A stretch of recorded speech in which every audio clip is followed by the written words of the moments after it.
이 사안이 지금 국회 현안으로 다루어지게 된 이유가 이게 학폭과 관련해서 심의 결정 이후에 늦어도 2018년 9월 3일 재심 결정으로 전학 처분이 내려집니다.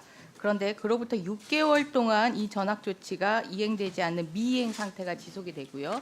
2019년 2월 달에 학교장의 처분이 아니라 이행이 아니라 가해자 측의 요청에 의해서 이 전학 배정이 되게 됩니다. 가해자 측은 이로 인해서 중도 전학이 아니라 신학기에 배정이 되고 또 1순위 희망학교에 배정이 됩니다. 그래서 이 6개월 동안 일어난 일은 피해 학생은 학교 출석을 못하고 정신병원에 입원하고 떨린 공황장애 등 피해 상태가 극심하게 악화되는 데 반해서 가해 학생은 학교를 잘 다니다가 신학기에 지망하는 1순위 학교에 전학을 하게 됩니다. 가해로 인한 조치의 불이익을 최소화한 상태가 됩니다. 이후에 서울대학교에 진학하게 되는 거죠. 그렇다면 이러한 미이행과 관련해서 학교장과 교육당국은 어떤 판단을 받아야 하느냐. 일단 학교장이죠. 법과 시행령상 이런 그 전학 조치가 있을 때에는 14일 이내에 조치를 해야 되고요. 그리고 시행령은 지체 없이 요청을 하도록 합니다. 위법한 지금 미이행 조치가 일어난 거죠. 이와 관련해서 학교 관계자는 2018년 11월에 분쟁이 계속되기에 할 수가 없었다라고 얘기를 합니다. 하지만 거짓 해명이죠. 왜냐하면 학교폭력 가이드북에도 나와 있듯이 이 전학 조치에 대해서는 이 분쟁으로 인해서 전학 절차가 정지되는 것은 아니다라고 나와 있습니다. 그리고 최근 전 교장의 인터뷰는 이 모든 그 분쟁 중에 행정심판의 정지 집행 인용만 통보받고 나머지는 통보받지 못했다. 그래서 몰랐다라고 얘기를 하는데 관련해서 강원도에 확인을 해봤습니다. 전체 분쟁 사항에 대한 통보가 이루어졌다라는 것이 강원도의 답변입니다. 학교장의 이러한 위법한 미이행과 거짓 해명 과 관련해서 설명할 수 있는 내용은 딱 하나입니다.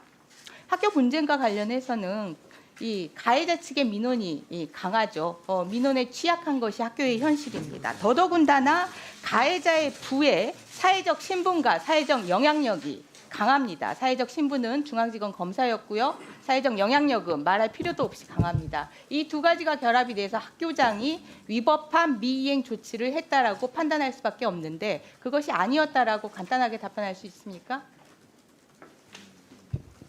민족사관고 교장 선생님, 당시의 교감 선생님이니까 상황을 아시겠죠? 예, 민족사관고등학교 교장 한마디입니다.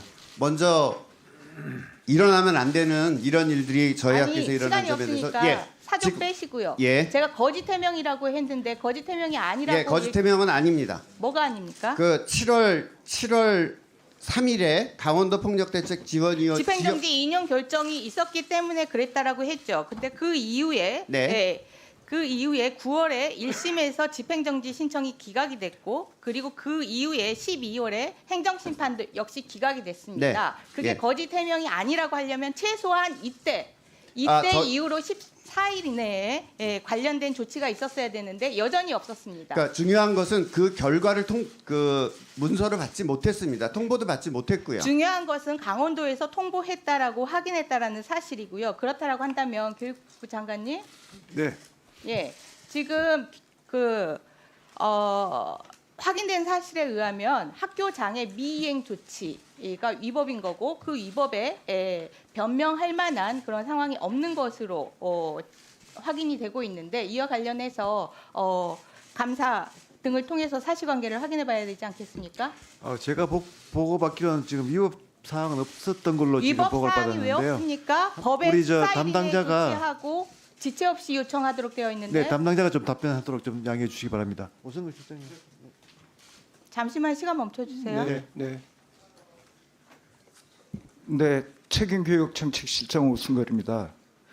당시 그 학교폭력 처리 가이드북에 따르면 그 처분에 대한 재심 청구를 할 경우에는 재심 결정 이유를 말하지 않고 있으니까 재심 청구를 했을 경우에는 그 부분이 지금 재심 보류되도록 결정 이후의 미이행이 위법하다라고 네, 예. 얘기를 하고 있는데 시간을 끌면서 위법한 사항을 덮어주고 있는 겁니까? 지금 이 상임위 현안 회의가 인멸하는 자리입니까? 은폐하는 자리입니까? 그렇지 않습니다. 제가 정확하게 사실관계 확인한 거에 대해서 정확하게 답변할 수 없으면 시간을 뺏지 마십시오. 나중에 답변을 하시고요.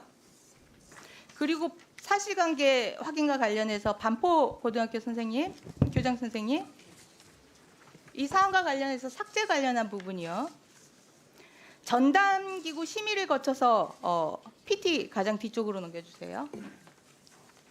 전담기구 심의를 거쳐서 삭제하는데요. 전담기구가 삭제를 할 때 고려해야 할 사항이 피해가 학생과의 관계 회복 정도, 반성 정도 등을 객관적 자료로 엄격히 심의하도록 되어 있습니다. 결과 보고 받으셨다고 했는데 그러한 것들을 엄격하게 증빙 자료로 본 것 같습니까? 네, 그렇습니까? 네. 이 학생의 학폭 자치위 당시의 판정 점수를 보시면은요, 가해 학생의 반성 정도, 없음, 낮음, 화해 정도, 심사위원 전원이 없음입니다. 그런데 이 이후에 법원의 판결까지 이 반성 정도와 화해가 없다라는 사실관계는 계속적으로 유지됩니다. 그런데 반포고등학교에서 전담기구를 통해서 심의를 할 때 갑자기 반성과 화해가 있다라고 판단되는 근거가 뭐였습니까? 객관적 증빙이 뭐였습니까? 네, 심의위원회를 열기 전에 가장 그 아이를 잘 아는 학급 담임 교사 그리고 그 반에서 수업하는 교과 선생님들의 의견을 다 듣고 종합해서 의견서를 냈습니다. 가해 학생이 반포고등학교의 생활 태도를 지금 판단 기준으로 삼는 게 아니지 않습니까? 과거에 가해했던 그 행위, 모욕적인 행위, 인격 네, 1분 추가하시죠. 네. 피해자와의 화해 정도를 객관적인 자료로 판단해서 전담기구는 삭제할 수 있다라고 했는데 지금 말씀하신 거는 그와 관련된 객관적인 자료가 아닌데요. 그리고 그 심의위원회를 열기 전에 그 학폭 담당 교사가 학생과 학부모를 면담한 것이 회의록에 나와 있습니다. 학생과 학부모를 면담을 해서 학생이 반성을 했다라고 네, 그렇게 얘기를 하니까 네네. 반성한다라고 심의기구에서 판단합니까?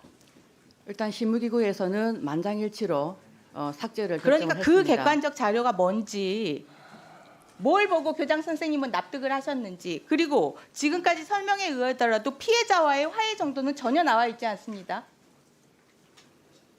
그와 관련된 객관적 자료 있었습니까? 회의록에 기재되어 있는 걸로 기억합니다.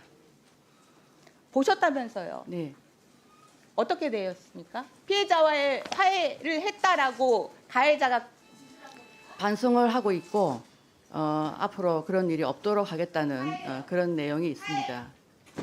피해자와의 화해 정도.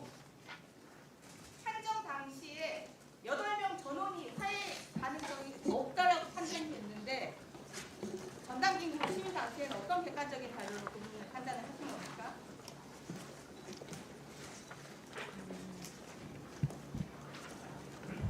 답변하세요.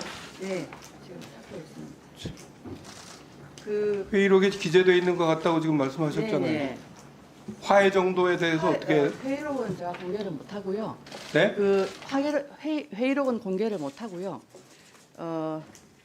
초중등교육법 그 삭제 요건에 보면 그 내용에 따라서 심의위원들이 심의를 한 것으로 저는 그렇게 파악하고 있습니다.